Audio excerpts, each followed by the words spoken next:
ওয়ালাইকুম গাইস, এই যে দেখেন একটা গাছ, সাধারণ একটা গাছ কত বড় একটা রাস্তার ক্ষতি করে ফেললো।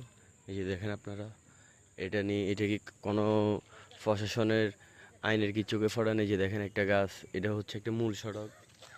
এটা এই রাস্তা দিয়ে সব জায়গায় যাওয়া যাবে, মেন বাজার, ফেনী, দাগনভূঞা, তুলাতুলি, অনেক গ্রামে অনেক জায়গায় যাওয়া যায়। দেখেন আপনারা বিভিন্ন কার্যক্রমে অংশগ্রহণ করে সমাজসেবামূলক।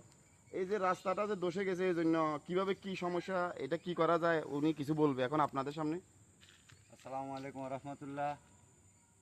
এই রাস্তাটা যখন ফাট ধরছিল, তখন যে গাছ মালিক এদেরকে আমি বলছিলাম যে আপনাদের এই যে গাছের কারণে রাস্তাটা দোষী যাব, আপনারা গাছটা পুরা যদি না পারেন অন্তত গাছটারে অন্তত কাটি ফালাই দেন, যেন আমাদের রাস্তাটা টিকি থাকে।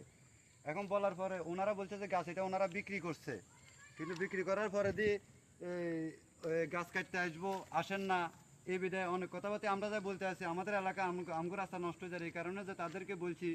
কিন্তু আজকে যাই শুনলাম যে রাস্তা উল্টে যাওয়ার পরে গাছের যে মালিকানা আছে এরা গাছটা বিক্রি করছে। এখন বিক্রি করার পরে আরেক পক্ষ এটা বাধাগ্রস্ত করছে গাছ যেন না কাটা হয়, এবং কি এই কারণে আজকে এত গাছটা কাটা হয় না, এই কারণে উল্টে গেছে। এখন আমি আপনাদের মাধ্যমে এটার ফয়সালা কি হয়, রাস্তাটার ক্ষতিপূরণ কে দিবে, এটা আপনারা ডিসাইড করে নেবেন। আসসালামু আলাইকুম রহমতুল্লাহ।